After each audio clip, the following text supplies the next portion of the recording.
Good morning. Welcome back. Thank you for joining me. Let's make our way to a seated position. However you're comfortable, however you'd like to be seated. Close your eyes.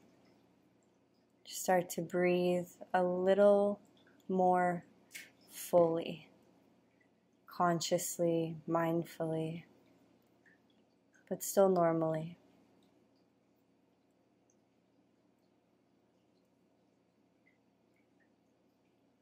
Just getting grounded in our body and our breath.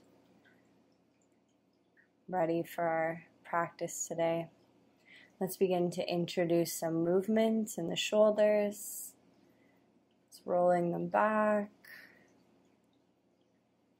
Getting a little blood flow. Often our backs can feel, our necks can feel stiff in the morning. I know mine definitely does. So bringing the chin inward and downward, just start to give a little bit of love to your neck here. So it looks kind of funny. Just focus on you, don't look at me. So bringing the chin in toward the head, so you're kind of giving yourself a double chin, and then slowly just breathing and rotating your head back and forth. So it's like you're keeping the chin tucked in, keep the head heavy and folded forward at the same time, and look over at your right shoulder. Let the head fall to the side. Look over to the left shoulder. Let the head fall to the side. So I'm not doing exactly what I'm not matching the video here. So just totally focus on your own neck and breathing, or continuing to roll the shoulders. Bringing your head back up to a neutral position. Bring the chin back into the midline of your body, so you kind of create a double chin. Fold forward again. Just giving some love to our neck, the side of our neck, letting our head feel heavy. Letting some relaxation happen, however pace feels good. So whenever you're ready, slowly bringing the head up. We'll take a nice big inhale, and as you exhale, bring the arms up. Start by grabbing your right wrist and bend upward and to the left. So you're feeling the stretch in your side body, breathing into your ribs. Relaxed breath. Just a couple more breaths here. Slowly come back to the midline and begin to release the arms back down to your sides. Let's keep moving the shoulders. Give them a little roll. Stretch the arms back. Take a deep breath in the chest and the belly here. Relax for a moment. Then bring the arms back up. This time grab onto the left wrist. So up and to the right, breathing into your side body. You guys like my shirt today? My dad got it for me for my 29th birthday. I am no longer 29. I am 30. But it's a really comfortable shirt, and I still like it. But I have no problem being 30. Very, very happy about it and proud of it. I just also have no problem wearing a shirt that says 29 AF, because I still think it's awesome. 29 is my special birthday number, and it was my champagne birthday as well. All right, exhale, release, slowly bring the arms down, give the shoulders a roll. Today's practice is all about upper body, neck, shoulders, spine. I'm not doing much with the lower body at all here. So I'm really excited for for this practice today. Let me know how it felt in your body in the comments below. But let's continue warming up with a seated cat-cow. And if you notice, while I take cat here, I'm still moving my head and neck around mindfully, slowly. You can even go slower than I'm going here. Really just listening to your body, honoring your body. And don't be afraid to wiggle and move. As you can see here, I'm really doing like kind of a messy, exaggerated cat-cow. As I lean back, I placed my hands on my knees and I'm kind of like pulling myself back. As I'm leaning forward here, I'm moving the spine, I'm moving my neck.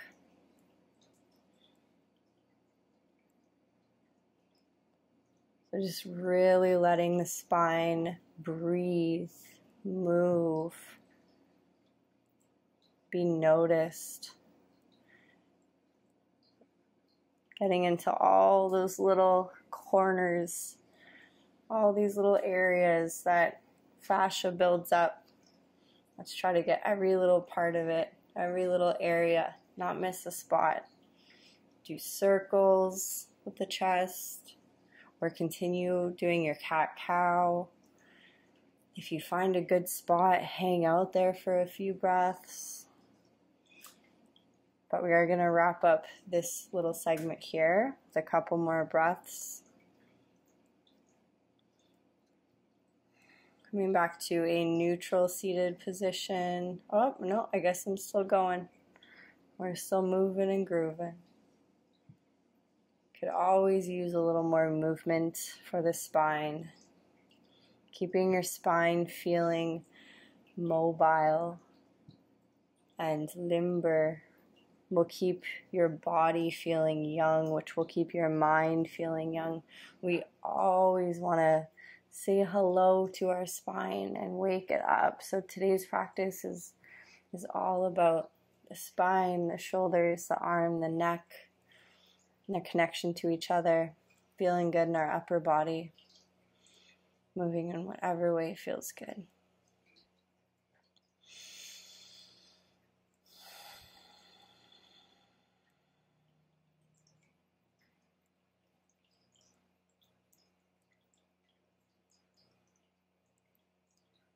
Continuing to explore all the little nooks and crannies. See if leaning one way or turning one way or sitting up straighter or folding forward. Find the movement that is accessing new areas of your body.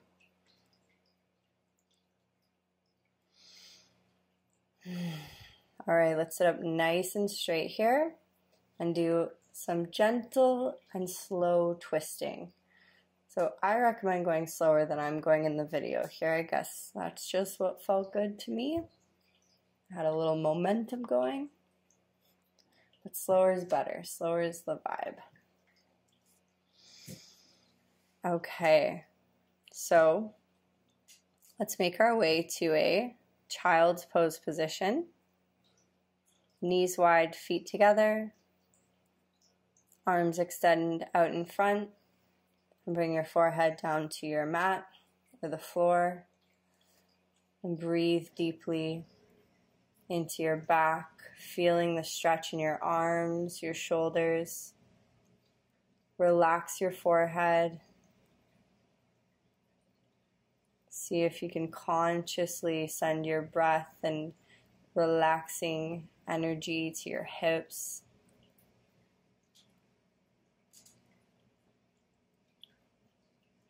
Every exhale you take, allow yourself to soften, to melt.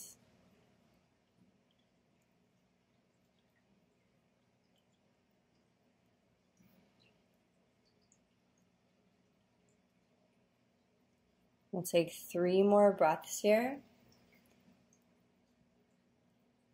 And we're going to start walking the hands back up.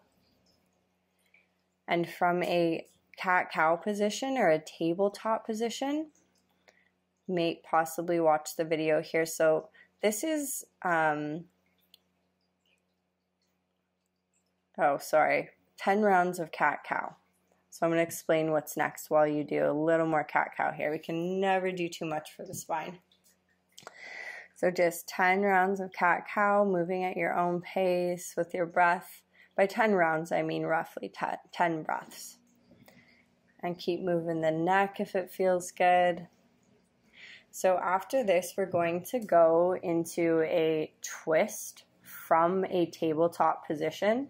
Sometimes people enter it from a child's pose position, but today we're going to enter it from tabletop. I have heard yoga teachers call this thread the needle, but it's not what I was taught thread the needle was. I typically call it child's pose with a twist. So if you look up from a tabletop position, start with whatever side you like. I guess if I'm mirroring you, it'd be your right arm up first. Then you slide the arm with the palm facing up, and you want to find the sweet spot here, and that might take a little bit of wiggling and jiggling. So you want to land on the fleshy, meaty part of your deltoid of your upper arm. And it should be applying a pressure not into the bone, but into the muscle. So it should feel nice. It should feel like a good stretch. And from here, you naturally might want to keep the hips lifted, or it may feel better on your body to slide into a child's pose position. So that's why I said people can enter the pose from either, but I prefer to keep the hips really high. Okay. If you want to peek up for a second, you'll see a variation of the pose that just makes it more of a spinal twist and incorporates the leg and deepens the stretch on the arm and the upper back. So only do this if you were in the first variation of the stretch and you were feeling nothing. Basically, I slid my right leg out. It would be your right leg if you're mirroring me here. So if sticking it out toward your leg, the heel up and the toes down, and you allow the twist to happen. You can even bring the arm that's extended out front up and see if you can open yourself up wide. So basically the direction you're heading is to have both shoulders flat on the floor behind you, which is not something that I did in this video or was available in my body at all today. And I feel like I kind of explained that wrong, so I apologize. But let's just stick to the upper body gentle version of this variation anyway. I'm kind of hoping that if you are doing the leg extended deeper twist, that you've done it before. So I'm sort of trusting that you're taking that modification if you're familiar with it and your body's comfortable with it. Otherwise, if you want to just peek up quick at the video, just hang out here. This is a great place to be. Find the sweet spot with your shoulders. So you may want to push the arm that's extended. You could push it a little farther away or pull it back in. We don't want any pressure on the bone. Really just have it on the fleshy, meaty part of your arm here.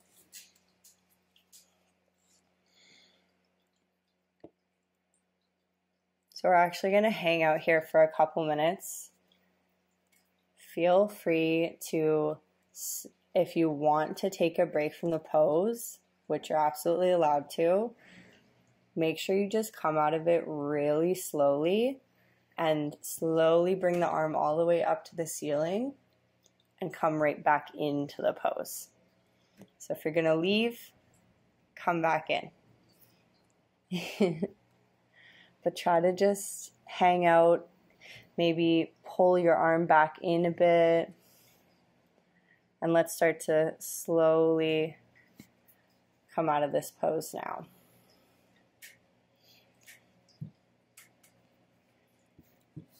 Coming up to a seated position.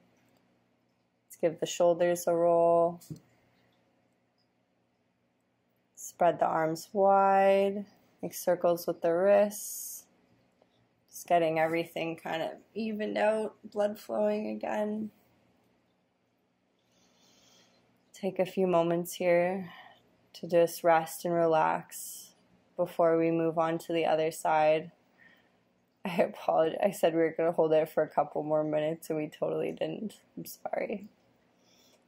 Soon I'll start recording videos with the audio real time, but right now my partner is sleeping in the morning and our living room is not that far from the bedroom, and I just don't want to be waking him up while I'm filming this, typically around 6:30, 7 a.m.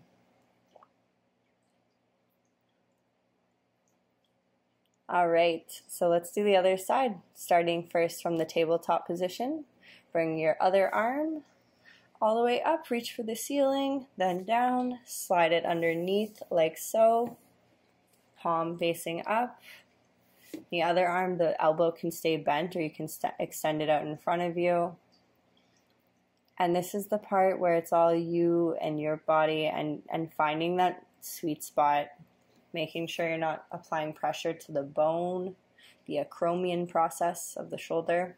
We want it on the fleshy, meaty part of the deltoid. It is normal for this stretch to feel pretty intense.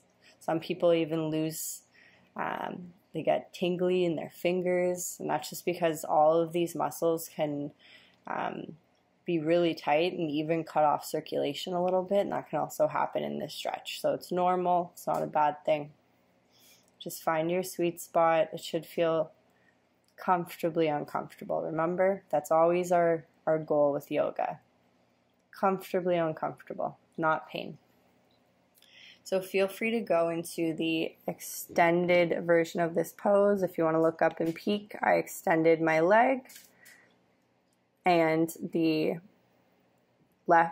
heel is up and the toes are down. And I'm bringing my toes pretty close to my fingers. Cool. So I didn't say which leg because it's whatever side you're on.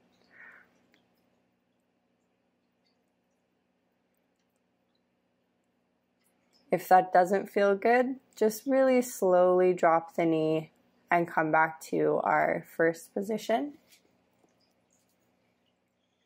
But if it feels good, breathe, be there, enjoy it.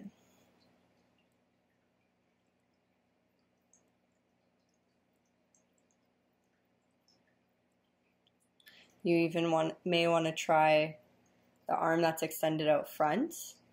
See if it feels good to twist open. You could start by placing the hand behind your hip on your back, just supporting the upper back. And then try extending the arm and see if twisting open, so you're twisting so the chest would be facing the ceiling a little bit more, and see if that feels good. It's not always easy to stretch and twist our upper back, but it can feel so good and so relieving when we are able to do it. So this is one of those poses that just gets better and better over time. And the more you do it, you'll start to notice that all those muscles are relaxing and it's easier for you to sink deeper and deeper into it. You'll start opening that arm up wide. You'll get to the point where the legs extended, you're practically fully twisted, both shoulders are on the floor, you can see the ceiling. I know that might sound crazy, but twisting our body is a beautiful thing. Physiologically, it actually gets toxins and metabolites. It kind of wrings out our body. So that's why it's really important.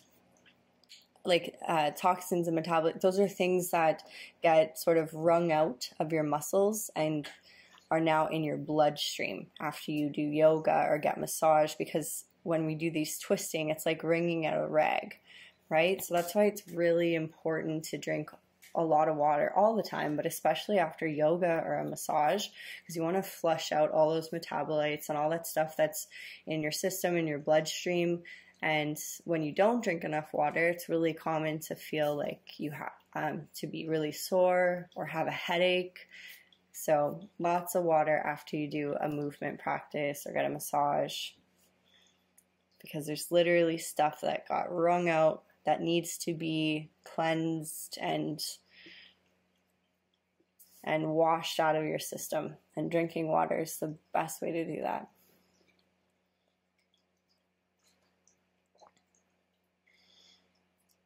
To remember you can continue to move around, find the sweet spot. Move the arm back, forward, both of them, either one of them. That can make a difference in how it feels. And on your next exhale, slowly slide your arm back to center. Make your way to a seated position, sitting however you're most comfortable. Close your eyes. Let's just sit up straight and feel the effects of that beautiful stretch we just did for our upper body, our spine, our back. How is your spine feeling? How are your shoulders, your neck feeling? Just close your eyes and feel that. The hands can rest on your knees or in your lap or in a mudra position.